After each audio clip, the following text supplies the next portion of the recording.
भूतपूर्व सैनिक की जमीन पर कब्जे का आरोप, बार बार निर्माण रुकवाने से बढ़ी परेशानी। उन्नाव जनपद उन्नाव के थाना 12 सगवर क्षेत्र अंतर्गत ग्राम धानी खेड़ा में एक भूतपूर्व सैनिक की भूमि पर कथित कब्जेदारी और प्रशासन को गुमराह करने का मामला सामने आया है। पीड़ित भूतपूर्व सैनिक शिव प्रकाश सिंह पुत्र चंद्रिका बख्श सिंह ने शासन प्रशासन से न्याय की गुहार लगाते हुए आरोप लगाया है कि कुछ दबंग प्रवृत्ति के लोग उनकी वैध भूमि पर कब्जा करने की मंशा से लगातार षड्यंत्र रच रहे हैं। पीड़ित के अनुसार गाटा संख्या 22 उनके नाम राजस्व अभिलेखों में संक्रमणीय भूमि के रूप में दर्ज है। वहीं कथित कब्जेदार अपनी गाटा संख्या 19 का हवाला देते हुए गाटा संख्या 22 को भी अपनी भूमि बताकर शासन प्रशासन एवं जिम्मेदार अधिकारियों को गुमराह करने का प्रयास करता है। इसी कारण कई बार निर्माण कार्य के दौरान शिकायतें कर अधिकारियों को भ्रमित किया गया, जिसके चलते निर्माण कार्य को बार बार रुकवा दिया गया। भूतपूर्व सैनिक का कहना है कि जब भी संबंधित अधिकारियों द्वारा अभिलेखों की जांच की जाती है और वास्तविक स्थिति सामने आती है, तब निर्माण कार्य पुनः शुरू कराने के निर्देश दिए जाते हैं। लेकिन बार बार की शिकायतों और निर्माण कार्य रुकने से उन्हें आर्थिक, मानसिक एवं शारीरिक परेशानियों का सामना करना पड़ रहा है।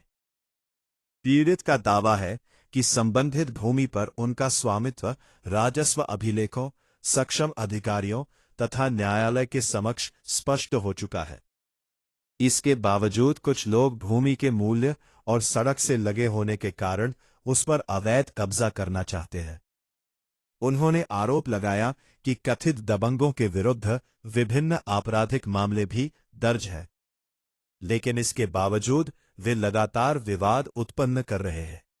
देश की सेवा कर चुके भूतपूर्व सैनिक शिव प्रकाश सिंह ने कहा कि सेना से सेवानिवृत्त होने के बाद वह अपने परिवार के साथ शांतिपूर्वक जीवन व्यतीत करना चाहते हैं, लेकिन लगातार हो रही शिकायतों, विवादों और दबाव के कारण उनका परिवार भय और असुरक्षा के माहौल में जीवन जीने को विवश है। उन्होंने उत्तर प्रदेश के मुख्यमंत्री योगी आदित्यनाथ की अपराध और भूमाफियाओं के विरुद्ध जीरो टॉलरेंस नीति पर विश्वास जताते हुए मामले में हस्तक्षेप की मांग की है। साथ ही उन्होंने जिला प्रशासन से अनुरोध किया है कि राजस्व अभिलेखों के आधार पर वास्तविक स्थिति स्पष्ट करते हुए बार बार की जा रही भ्रामक शिकायतों पर अंकुश लगाया जाए तथा दोषियों के विरुद्ध कठोर कार्रवाई की जाए। भूतपूर्व सैनिक ने स्थानीय प्रशासन और पुलिस की सराहना करते हुए कहा कि अधिकारियों की सतर्कता के कारण ही सत्य सामने आता रहा है और उनका वैध निर्माण कार्य पुनः शुरू हो सका है। बावजूद इसके लगातार उत्पन्न की जा रही बाधाओं से उनका परिवार मानसिक तनाव का सामना कर रहा है। पीड़ित सैनिक ने शासन और प्रशासन से मांग की है कि मामले का स्थायी समाधान कर उनकी भूमि, निर्माण कार्य एवं परिवार की सुरक्षा सुनिश्चित की जाए, ताकि देश की सेवा कर चुके एक सैनिक को अपने ही घर में सम्मान और न्याय के साथ जीवन जीने का अधिकार मिल सके। क्या नाम है? मेरा नाम कैप्टन शिव प्रकाश सिंह है। मैं आर्मी से रिटायर फौजी हूँ। कहाँ के रहने वाले हैं? हम ग्राम गणेशी खेड़ा, धानी खेड़ा, थाना 12 सगवर का रहने वाला हूँ। क्यों आप परेशान हैं? क्या मामला है? परेशान ये है कि हम सेना से रिटायर आए हैं और अपनी जो हमारी 34 साल से कब्जेदारी ज़मीन है वो हमारी दुकानें बनी हुई हैं, तो कुछ जो है गुंडे और मवाली जो है ये हम पे जो है लगातार जो है हमारी दुकानों पे कब्जा करने की कोशिश कर रहे हैं। क्या नाम है उन लोगों का? उनका नाम है राजेंद्र सिंह, उनके पुत्र का नाम है छोटू सिंह उर्फ राघवेंद्र सिंह और संदीप सिंह सनाब सुमूर्त सिंह, सोनू सिंह सनाब सुमूर्त सिंह और गुड्डू सिंह उर्फ धर्मेंद्र सिंह, देवेंद्र सिंह सनाब देवरूप सिंह और रामदेव सिंह ग्राम रसूलपुर। ये 5-6 लोगों का बहुत बड़ा ग्रुप है जो गुंडा टाइप के हैं और ना इनको प्रशासन का जरा सा डर है, ना सरकार का डर है, और ये जो चाहते हैं वही करता है। तो हमारे परेशान कर रहे हैं। ये हमारी जमीन इसमें दुकानों पे कब्जा करना चाहते हैं। ये हमारी 1999 से न्यायालय के आदेश के बाद में और राजस्व विभाग की जांच के बाद में हमको इसमें वो बताया गया कि आप बिल्कुल जायज़ हैं और आप इसमें निर्माण कार्य कर सकते हैं। 1999 में भी इसी तरह इन्होंने परेशान किया था। उसके बाद में हमने इसमें 6 दुकानें बनाई और तब से लेकर आज तक हमारा कब्जा बना हुआ है। अभी हम रिटायरमेंट आए हैं सेना से, तो हम चाह रहे थे कि हम इसमें थोड़ी आवासीय व्यवस्था बनाएं।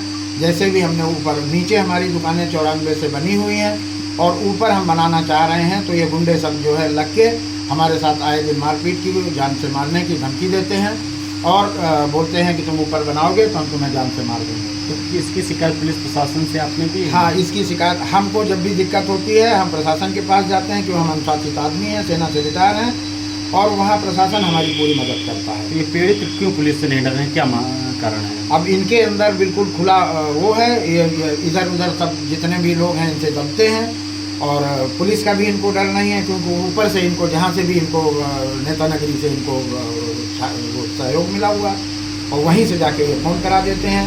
और जो हमारा पुलिस प्रशासन है वो कभी कभी इनके दबाव में आके वो काम करते हैं, जिसका इनको फ़ायदा मिलता है। और हमारे लिए पुलिस प्रशासन, क्योंकि हम जब भी पुलिस प्रशासन के पास जाते हैं, डीएम के पास जाते हैं, डीएम के पास जाते हैं, वो सब हमारे कागज़ देखते हैं और हमारे साथ पूरी न्यायपूर्वक हमारे पास काम करते हैं और हमको सहयोग करते हैं, और वरना हमको ये जान से मार दिए होते। क्या चाहते हैं आप? अब हम चाहते हैं कि हमारे जो कुशल नेतृत्व में जो सरकार चल रही है हमारे आदित्यनाथ जी की, इनके समय पे गुंडा मवालियों के ऊपर इतना अंकुश लगा हुआ है और बहुत अच्छा काम कर रहे हैं। हम चाहते हैं हमारे केस में भी जिन गुंडों के ऊपर 5-5, 6-6 FIR हो चुकी हैं और इनके ऊपर सख्त से सख्त अंकुश लगाते हुए इन पे कार्रवाई करें। और हम अपनी तरफ से अपने पुलिस प्रशासन, हमारे थाना अध्यक्ष धर्मेंद्र मिश्रा जी और रामचंद्र मिश्रा जी, इसके बाद में हमारे पुलिस अधीक्षक महोदय जयप्रकाश सिंह जी, इनका और ADG प्रवीण कुमार जी और अपने DGP साहब का मैं बहुत बहुत आभारी हूँ कि एक फौजी, एक असहाय फौजी जिसकी कोई नहीं सुन रहा था, उसकी इन लोगों ने इतने मतलब उससे मदद की, जिसकी वजह से मैं आपके सामने आज किसी भी हालत में, असहाय हालत में ही सही लेकिन खड़ा हूँ।